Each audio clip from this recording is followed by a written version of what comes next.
In a foreign currency translation questions, there are a number of information that you should be aware of before you start. So in this question, as you can see that we have Farmer Proprietary Limited, which is an Australian entity. They acquire 100% of Milk Proprietary Limited, which is from Singapore. So what we want to do is we want to translate from Singapore dollar to Australian dollar. But in this translation, are we going to do local to functional translation or functional to presentation? So we're going to look for a particular information before we know what we need to do. And that information is in the additional information. In additional information F, it says that the functional currency is Australian dollar. So right now, let's write down what we know. We know that the local currency is from Singapore. We also know that the presentation currency is Australia. What we now know is that the functional currency is also Australian dollar as well. So as you can see that right here, we pretty much want to translate from local currency to functional currency. So if you recall, if you want to translate from local currency to a functional currency, the translation difference will be foreign exchange gain or loss, which is on the income statement. And also, we got a particular set of rules that we want to apply. So we'll look at that a little bit later. So right now, we know that we are translating from local to functional currency.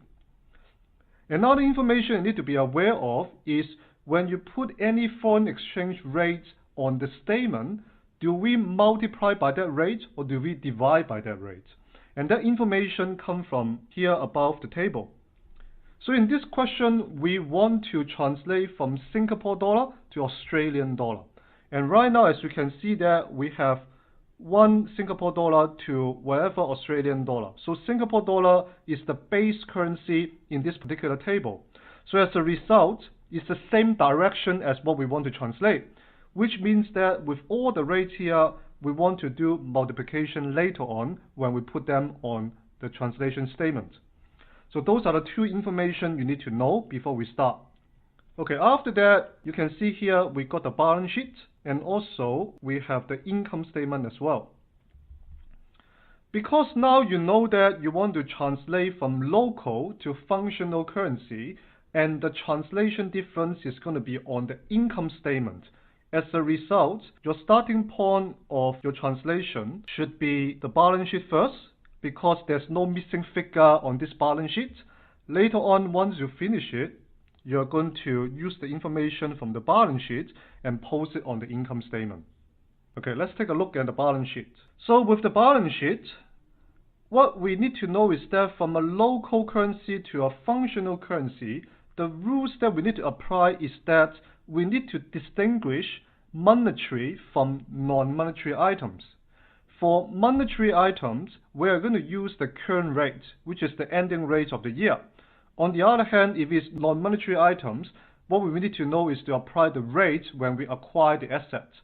So what we first want to do is to identify the monetary account. So what we have is cash, receivable, DTA, then also all the liabilities as well, because all liabilities, they are monetary. So all these accounts are monetary items, and we are going to apply the closing rate. So let's go back to the original question. The closing rate, as you can see, is 0.91. 0.91. That's 31st of December 2017. So we're going to apply 0.91 on all those monetary accounts. Okay, let's write down the rate. The rate is 0.91. So write down for cash, receivable, DTA, and also all the liabilities as well. Okay, after that, we have a number of other items as well. Let's look at inventory first. So with inventory, what we need to do is to go back to the information. With the information, it says that closing inventory on hand represent purchase made in December 2017. So all this closing inventory were purchased in December. So what we need to do is to go back to the table. Then we can see that the average for month of December 2017 is 0.9. So this 0.9 is the rate that we want to apply for closing inventory. So with closing inventory, we're going to use the December rate, which is 0.90. Okay, before we look at plant, which is a more complex account, let's go to the end of the statement. We see share capital. So with the share capital, what we want to make sure of is that this is a pre-acquisition equity. Because if it's pre-acquisition, we can apply the opening rate. So let's go back to the question. What we can see here is that we have 30,000 share capital at the beginning, which is the same amount as the one that we have on the balance sheet. As a result, we can be sure that the entire amount is from pre-acquisition, which you can see that 1st of January 2017, we got 1 as the exchange rate. So go back to the capital. Here, we're going to write down 1.00. And make sure that you don't translate the retained earnings, because with retained earnings, this is a balancing figure. It's a combination of pre-acquisition and post-acquisition retained earnings. We'll adjust that a little bit later on. Okay, let's now go back to plant now. Plant, we can see that we got 60,000, and then we got accumulated depreciation of 20,000. The reason that this account is more complex is because when you go back to the original question, you can see that for additional information D, it says that they acquire additional equipment. And why is that important? Because when you bought the company, they came with certain amounts of equipment. But in that year, they also purchased additional equipment. Because the purchase dates are not the same, as a result, you need to apply more than a single rate on this particular asset. So right here, it says that additional equipment was acquired on 1st of April 2017 for $10,000. And all the equipment has 4 years of useful life. And this information is very important because on 1st of April 2017, this company purchased $10,000 worth of equipment. And if you go back to the table, you can see that 1st of April 2017, we have a rate of 0.96. Okay, we have a rate of 0.96. So if you go back to the balance sheet, what you can see here is that we have 60,000 in total of plant and equipment. So what we want to do here is that we got 10,000 of additional equipment that we purchased, and that 10,000 we are going to use a rate of 0.96. But you can see that we got a total of 60,000. So if 10,000 is purchased on April, which means that the remaining amount, they were purchased from acquisition.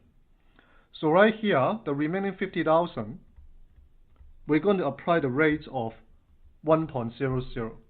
And that's the information we want to write down on that box there.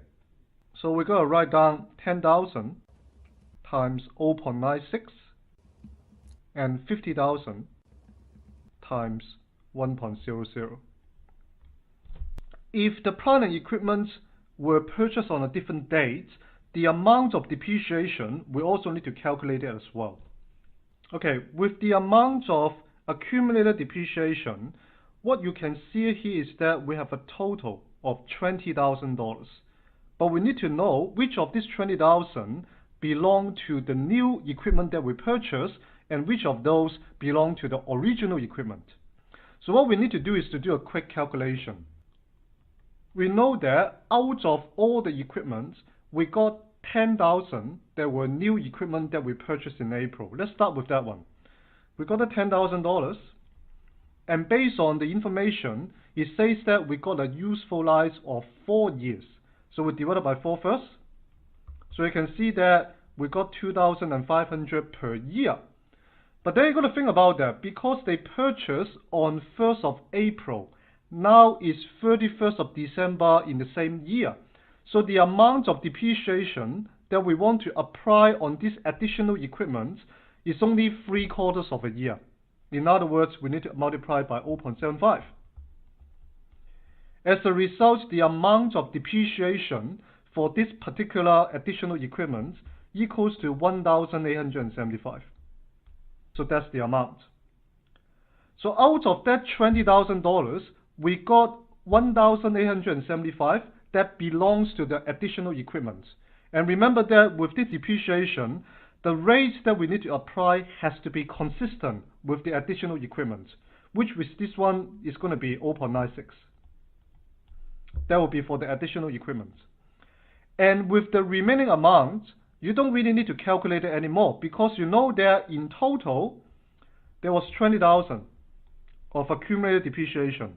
You minus 1,875, which means that the remaining accumulated depreciation equals to 18,125, and the rate that you want to apply is 1.00. So that will be the information that you need to write down on the statement. Okay, so we are going to write down 1,875 multiplied by 0.96, also 18,125 multiplied by 1.00. Okay, now we have written down all the rates on individual assets and liabilities and also equity as well. So the next step is to do the translation one by one. Remember that for this one, based on the original table, we want to multiply on individual rates. So this is what we're going to do, starting from the asset. So with the cash, we got 65,000 multiplied by 0.91. So we got 59,150. And then we're going to do the same thing for all the other assets as well. Okay, with the plant and equipment and also accumulated depreciation, we got two different amounts.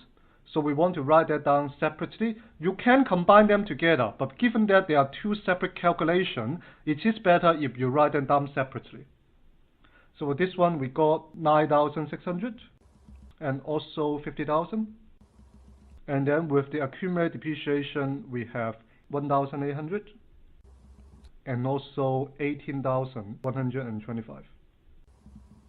So as you can see there, we now have all the individual Australian dollar amounts for all the assets. So what we want to do is to add up all the assets together, and then we're going to get the total assets. So for this one, we're going to get 166,925. And we're going to do the same thing for all the liabilities as well. Just translate them one by one. And then we got the liabilities. Total liabilities, add them all together. Okay, the reason that we need to calculate net assets is because the point of this particular translation is to work out what is the amount of retained earning at the end. Given that that item is missing, if we can get the net asset, we can also get the total equity as well.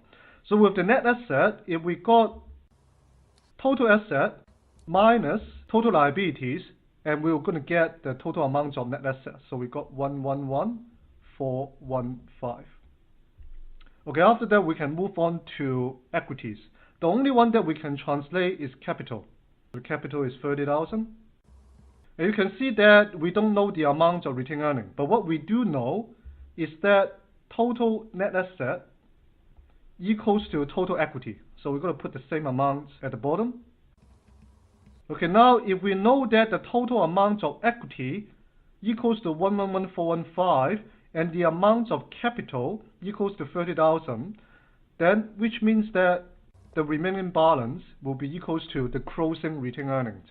So in this one, we're going to get 81,415.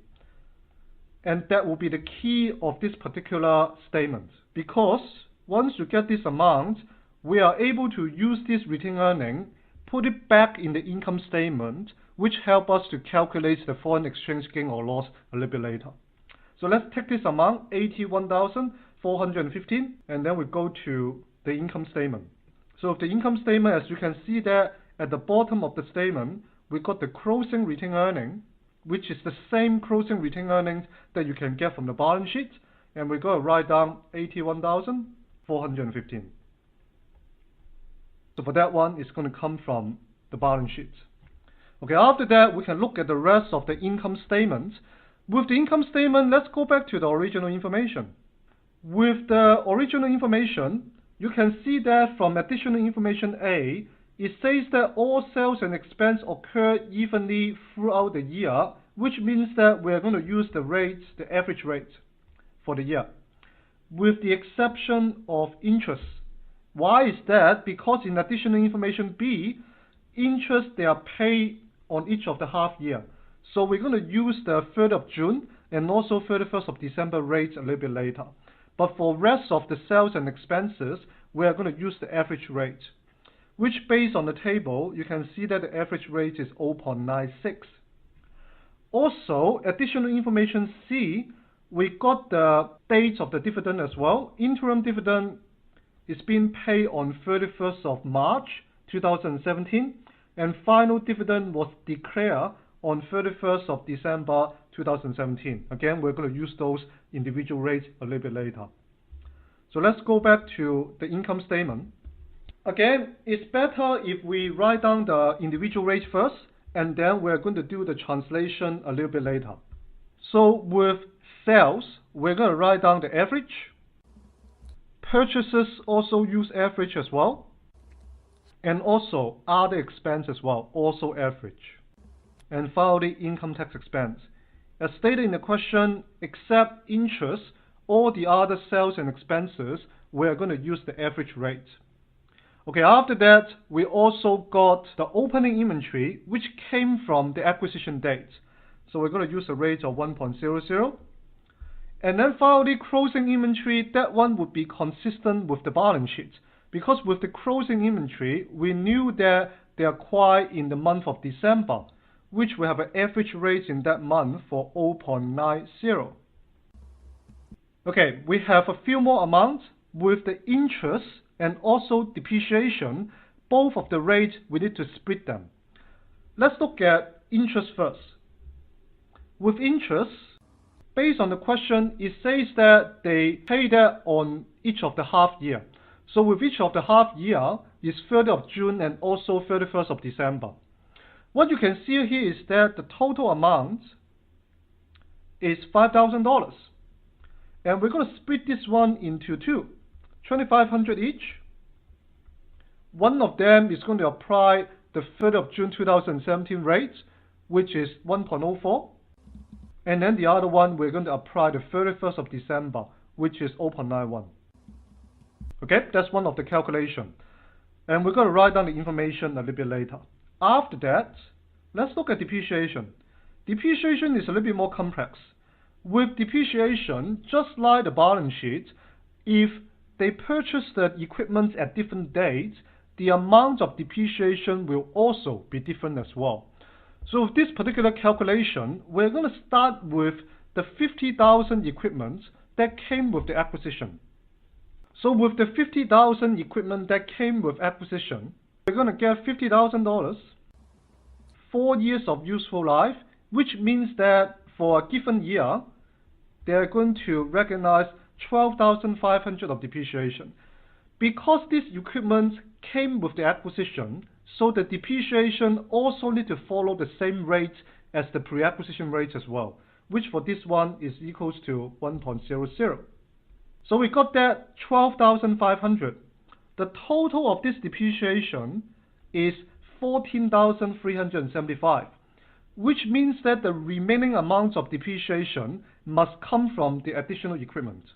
So for this one, 14,375 minus 12,500, that's going to give us 1,875. And for that one, we are going to use the same rate as the balance sheet, which is 0.96. So as you can see that with these two items, we are going to apply two different rates on that. So let's write them down. Okay, let's write down the individual rates. So with the depreciation, we got 12,500 multiplied by 1, and then 1,875 multiplied by 0.96. And then with the interest, 2,500 multiplied by 1.04, and also 2,500 multiplied by 0.91. Okay, what else we need to write down? If we scroll through to the end of the income statement, we can also write down the opening retained earning as well. Opening retained earning came from the acquisition date. So for this one, we're going to write down 1.00. And then after that, we also got the two separate dividend as well. From the question interim dividend, they were paid on 31st of March 2017, which we have a rate of 0.96. And then final dividend, it was declared on 31st of December 2017, which have a rate of 0.91. And that's it. That's all the individual rates. So let's put things together now. Starting from the top of the statement, once again, we want to multiply by the individual rate. So for sales, we got 150,000 multiplied by 0.96. That will give me 144,000. And then we're going to do the same thing for all the other items as well. Okay, with the cost of goods sold, you can see that the calculation is opening inventory plus the purchase minus the closing inventory equals to the cost of goods sold. So as a result, the amount of that equals to $88,100.